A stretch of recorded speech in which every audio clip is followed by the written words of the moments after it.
महाविकास आघाडीचा उद्या मोर्चा आहे गेटवे ऑफ इंडिया या ठिकाणी आणि याच विषयांवरती माझ्यासोबत बोलण्यासाठी खासदार अरविंद सावंत जी आहेत. सर, काय सांगाल? मोर्चाला अद्याप परवानगी मिळाली नसल्याची माहिती मिळत आहे, काय सांगाल? हे बघा, माझं असं म्हणणे, पोलिसांनी त्यांचं काम करू द्या ना. इंग्रजांच्या काळात पोलिसांनी परवानगी देऊन आम्ही स्वराज्य मिळवलं असं एकदा सांगून टाका. नाही, शेवटी आंदोलन आहे. परवानगी देणं की न देणं किंवा त्याच्यावर त्याला काय करायचं त्याला करू द्या त्यांचं काम.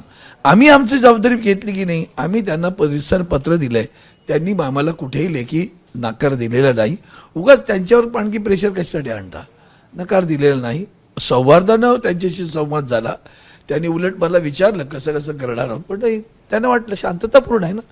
शेवटी महाराष्ट्राच्या दैवताचा अपमान झाला, आमच्या आस्थेचा, आमच्या अस्मितेचा, आमच्या जगण्याचा अपमान आहे. तुम्हाला सांगतो, खरं तर ते बघत जगत आलो. आम्हाला वंदनीय शिवसेना प्रमुख केवढं म्हणजे इतकं कोरलं कुठल्याही राजकीय पक्षाने केलं नसेल ते काम वंदनीय शिवसेना प्रमुखांनी केलं. शिवसेनेचं व्यासपीठ म्हणजे शिवप्रभूंचा पुतळा, त्याला अभिवादन केल्याशिवाय कुठलीही सभा कुठलाही कार्यक्रम आमचा कधी झाला नाही. इतकं ते आमच्या रक्तामध्ये भिनलेलं आहे, उभ्या महाराष्ट्राच्या रक्तात भिनलेलं आहे ते. आणि मग त्याचा जेव्हा अपमान होतो तेव्हा सुद्धा आम्ही टाळकरी भजनं करत बसायचं असं तुमचं म्हणणं आहे का? जो समाजामध्ये एक प्रचंड संताप आहे. आदरणीय उद्धवजी ज्या पद्धतीनं गेल्या 2-3 दिवसामध्ये बोललेले आहेत त्यातला प्रत्येक शब्द न शब्द बघा, लावारसासारखा येतोय तो बाहेर. इतकं आग पाकड होते की का परत ते कलावंतांचं घर आहे. ठाकरे कुटुंबीय कलावंत आहेत, त्यांना त्यातलं सगळंच कळतं ना. म्हणजे पुतळ्याचं प्रपोर्शन पासून सगळ्या गोष्टी असतात त्या. आणि म्हणून पुतळा कसा असावा, त्यांनी कसं पुढच्या पिढीला त्याच्यातनं चैतन्य मिळालं पाहिजे, उर्मी मिळाली पाहिजे, जाणीव मिळाली पाहिजे, या सगळ्याचा विचार त्या पुतळ्यांमध्ये असतो. इतकं बारकाईने आणि जीव ओतून त्याकडे पाहणारे आहोत आम्ही. पुतळ्यात नाही आहे तो. या देशाला स्वराज्याचं स्वप्न दाखवणारी जिजाऊ आणि साकार करणारी शिवप्रभू, हे सोपं आहे का तुम्हाला वाटतं? इतक्या प्रतिकूल परिस्थितीमध्ये स्वराज्याचं स्वप्न बघणं, त्या शिवप्रभूंचा अपमान होतो. त्या उभ्या महाराष्ट्रातल्या संवेदना इतक्या भयानक आहेत, त्याला वाव देणं आवश्यक आहे. आणि तो आदरणीय उद्धवजींनी त्याचं नेतृत्व महाविकास आघाडी एकत्र येऊन या सगळा आंदोलन उद्या करणार आहे. एकूणच पाहिलं तर काल पंतप्रधान मुंबईत होते, त्यांनी या संपूर्ण घटनेबद्दल माफी मागितलेली आहे. स्वतः मुख्यमंत्री एकनाथ शिंदे म्हणतात एकदा नाही तर 1000 वेळा डोकं टेकवायला तयार आहे. अजितदादांनी देखील माफी मागितलेली आहे. कुठेतरी राजकारण होतंय असा देखील आरोप मुख्यमंत्री एकनाथ शिंदे करताना पाहायला मिळतात. दुर्दैव, आयुष्यभर राजकारणी कशाला गेलं होतं विचारा ना. मग राजकारण म्हणून गेलं ना. ते काय केलं? ते राजकारण नव्हतं का? भारतीय जनता पार्टी ही कीड आहे देशाला लागलेली. 24 तास दिवसाचे 24 तास 362 दिवस फक्त सत्ता राजकारण, याच्या पलीकडे दुसरा विचार करतच नाही ते कधी. समाजकारण हा त्यांचा विषय नाही. छत्रपती शिवरायांच्या पुतळ्यासाठी टाहो फोडतोय मी लोकसभेत.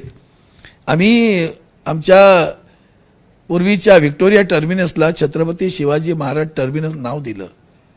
त्याच्या मुख्यालयासमोर सिंहासनाधिष्ठित छत्रपती शिवाजी महाराजांचा पुतळा बसवावा ही मागणी घेऊन मी गेली 8 वर्ष भांडतोय, उत्तर देत नाहीत. मुबल्लभाई पुतळ्याचा पुतळा कसा लागतो? आम्हाला तेही आदरणीयच आहेत, पण तिथं पुतळा लागताना नियम आडवे येत नाहीत. आमचा महाराजांचा पुतळा लागताना नियम आडवे येतात आणि माफी मागता. दांभिक. उद्याच्या निवडणुकीसाठी माफी मागली का? अगोदर का नाही बोललात? आणि ते देवेंद्र तर अजून बोललेले नाहीत. हो काय भारतीय जनता पार्टी? छत्रपती के शिवा आशीर्वाद, भाजपा के साथ. म्हणजे महाराष्ट्राची काय सांगू, अक्षरशः विदीर्ण अवस्था आहे आता. छत्रपती शिवरायांचा कारभार कसा होता, आमच्या मुलीबाळी सुरक्षित नाहीत असा कारभार करणारी ही माणसं छत्रपती शिवरायांचं नाव घेता, माफी मागता. विधानसभेच्या निवडणुका तोंडावर ठेवून मग ती जाहीर का नाही केली अगोदर निवडणूक? ते पहिलं सांगा ना. शिवरायांना मानता, लोकशाहीला मानता, संविधानाला मानता, म्हणजे जाहीर का नाही केलं त्याचं उत्तर द्या ना पहिलं. त्या ठिकाणी जे घडलं त्या दिवशी म्हणजे स्वतः आदित्य ठाकरे ज्यावेळी गेले होते त्यानंतर नारायण राणेंची जी भाषा होती एकूणच दादागिरीची भाषा होती. कसं पाहता त्या एकूणच वक्तव्यांकडे? आता बोललो, भारतीय जनता पार्टी महाराष्ट्रात लागलेली कीड आहे. ती कोणाकोणाला घेते याच्यातलं कळलं? पार्टी विथ डिफरन्स असं म्हणणारा पक्ष, त्या पक्षातील अतिशय सुसंस्कृत नेतृत्व असणारी माणसं ती हरवली हो केव्हाच. अशा लोकांना घेऊन ते आपला कारभार करतात.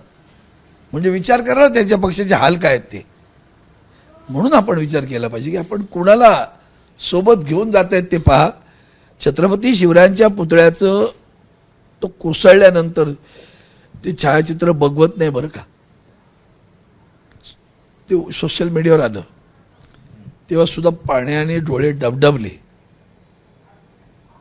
पुतळा नाही पडला, आमची अस्मिता, आमची आस्था धारातीर्थी पडलेली दिसली आम्हाला.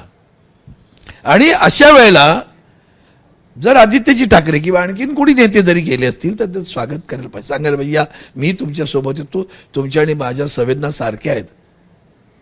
कोण तुम्ही? माझ्या जिल्ह्यात, तुमच्या वळपाचा जिल्हा आहे का? कोणाचा जिल्हा?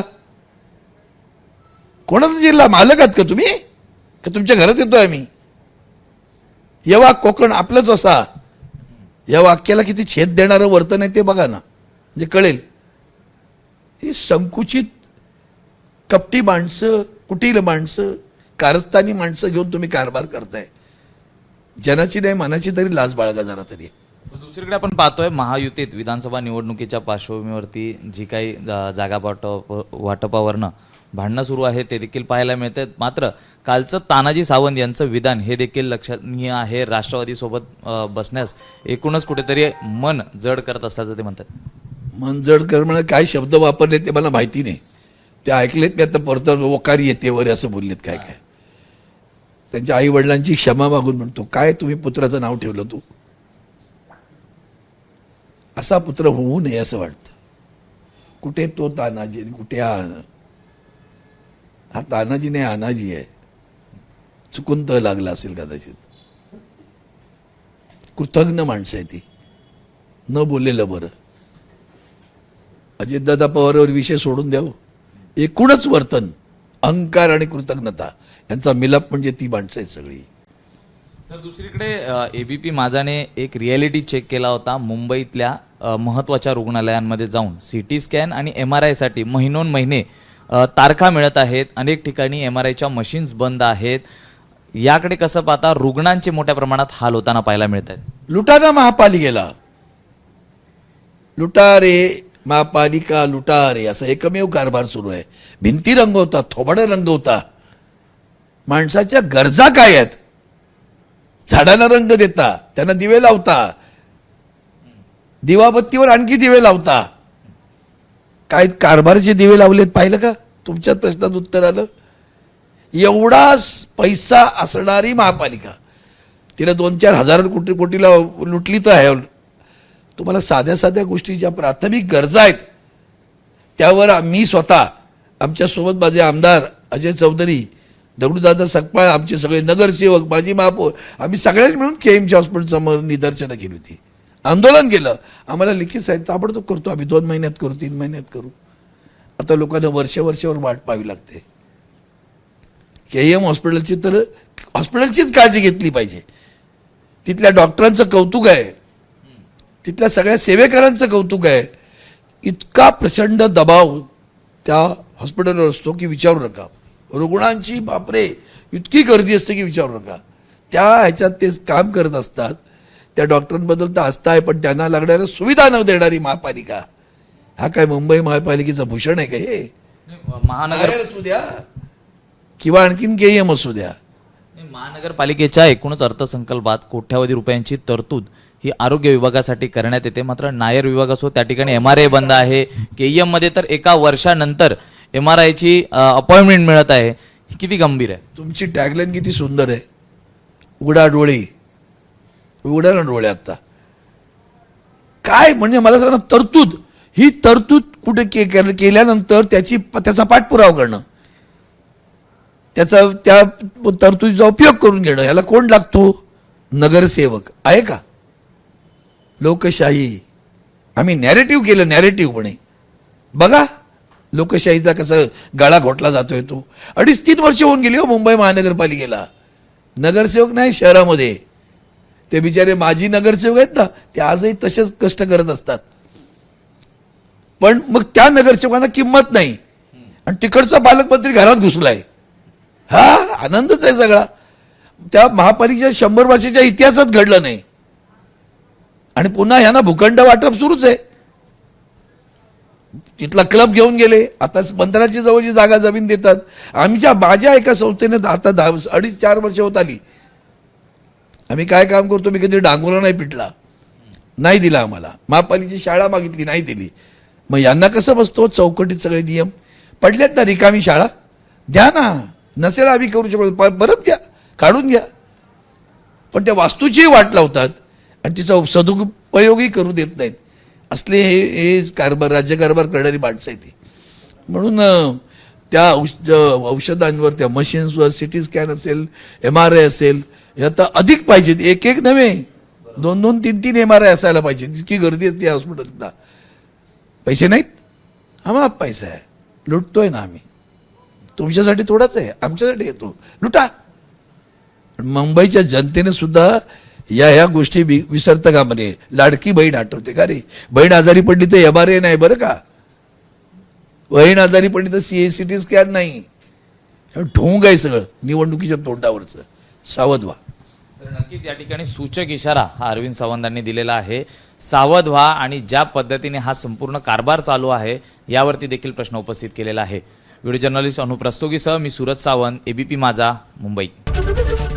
ABP माझा, उघडा डोळे बघा नीट.